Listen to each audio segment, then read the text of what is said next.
Hoje nós estamos recebendo aqui o psiquiatra e psicólogo Augusto Cury. Prazer em tê-lo aqui conosco, doutor Augusto Cury. É uma honra estar com vocês aqui no Diário Brasília. Doutor Augusto Cury, como que aconteceu um ateu convicto como o senhor, de repente o senhor conheceu Jesus, descobriu quem é Jesus, se tornou cristão? Bom, eu fui um dos maiores ateus que já pisou nessa terra. Creio que fui mais ateu do que Nietzsche, que escreveu sobre a morte de Deus, inclusive Marx, que abordou que Deus, a busca por Deus, é o ópio que entorpece a mente humana. É provável que fui mais ateu do que Freud, do que Jean-Paul Sartre e Diderot.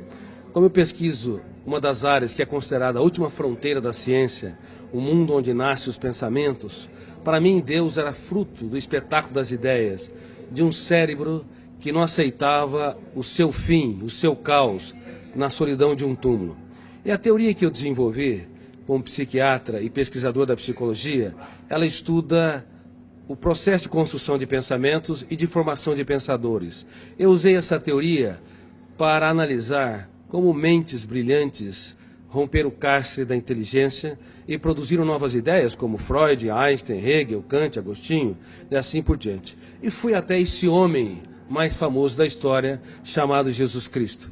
Eu analisei os seus comportamentos, as suas reações e as entrelinhas das suas atitudes nos focos de tensão, nas suas 4 biografias, ou chamado Evangelhos, em várias versões. Eu esperava encontrar uma pessoa construída por um grupo de galileus que queriam produzir um herói para romper o jugo de Tibério César, que era imperador romano. Mas fiquei perplexo, porque percebi que a sua personalidade é tão complexa e tão fascinante que não cabe no imaginário humano. Para você ter uma ideia, no exato momento em que ele foi negado por Pedro, ele olhou para o mais forte dos discípulos, e embora sendo golpeado pelas palavras que bradavam, eu não o conheço, eu nunca andei com esse Galileu, ele não faz parte da história, ele cativou-o com a sua retina e gritou sem dizer palavras. Na Fortaleza Antônia, ele quis dizer: eu te compreendo, eu te compreendo. Com seu olhar, ele economizou palavras, mas fez um discurso mais brilhante que o mais poético de todos os discursos. E quantas vezes você, pai, mãe, você, professor ou executivo, está diante de uma pessoa que falha, erra, e ao invés de simplesmente olhar e lhe dizer sem palavras: eu te compreendo, e nós julgamos, excluímos. Através de analisar o comportamento de Cristo nesse sentido, eu percebi que a sua inteligência, sua capacidade criativa, a capacidade de ser gestor da sua mente e protetor da sua emoção não tem precedente histórico. Assim, eu deixei de ser um ateu, um dos grandes ateus da história, e percebi que a procura por Deus não é um ato de pequenez intelectual, mas um ato inteligentíssimo da mente humana. Mas quando o senhor pesquisou sobre Jesus Cristo, homem, o que o senhor esperava encontrar? Quando eu pesquisei a humanidade de Jesus, esperava encontrar alguém que não brilhasse no caos, diante das perdas, das traições, das frustrações e decepções. Porque nós temos na psique humana, no nosso córtex cerebral, registrado zonas de conflitos, que eu chamo de janela killer. Killer no inglês quer dizer assassino. Quando nós entramos numa janela killer, o volume de ansiedade é tão grande que bloqueia milhares de outras janelas e o eu não consegue encontrar informações para dar respostas inteligentes em situações estressantes. É por isso que nos primeiros 30 segundos de tensão, de ansiedade, os pais cometem os maiores erros na relação com os filhos, bem como os professores, os amigos e as pessoas que se amam, marido e esposa. Eu esperava encontrar alguém que não brilhasse no drama, no deserto, nas tempestades. Mas é impressionante, quando o mundo desabava sobre o homem Jesus, ele, ao invés de ser preso pelas janelas killers, ele abria as janelas da sua mente, olhava para a tempestade e via nela a chuva, uma oportunidade solene para cultivar. Enquanto que nós, muitas vezes, diante das perdas, decepções, diante das lágrimas, das injustiças e fracassos, recuamos. Ele não.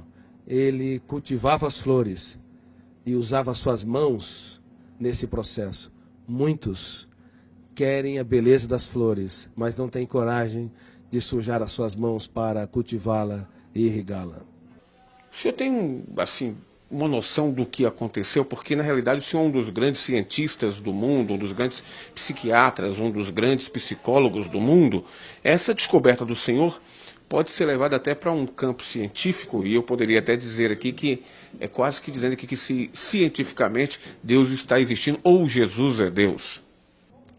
Exatamente. Ao analisar o comportamento de Jesus nas mais diversas situações em que ele se encontrou, eu fiquei cônscio que esse homem não cabe no imaginário humano.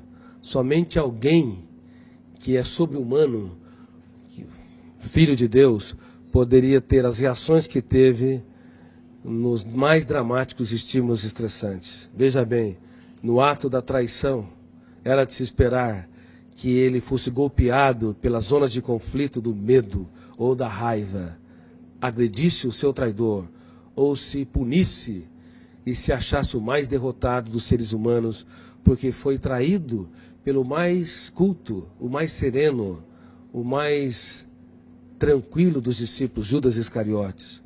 Mas, ao invés de se punir ou punir o outro, ele olhou para o seu traidor e teve a coragem de dizer: amigo, para que vieste? Nunca na história um traidor tratou com tanta... Na história, um traidor foi tratado com tanta dignidade pela pessoa traída, indicando que Jesus não tinha medo, na verdade, de ser frustrado ou decepcionado. Ele tinha medo de perder um amigo. O que nos leva a compreender, do ponto de vista psiquiátrico, psicológico e sociológico, que um grande educador é aquele que aposta tudo que tem naqueles que pouco têm.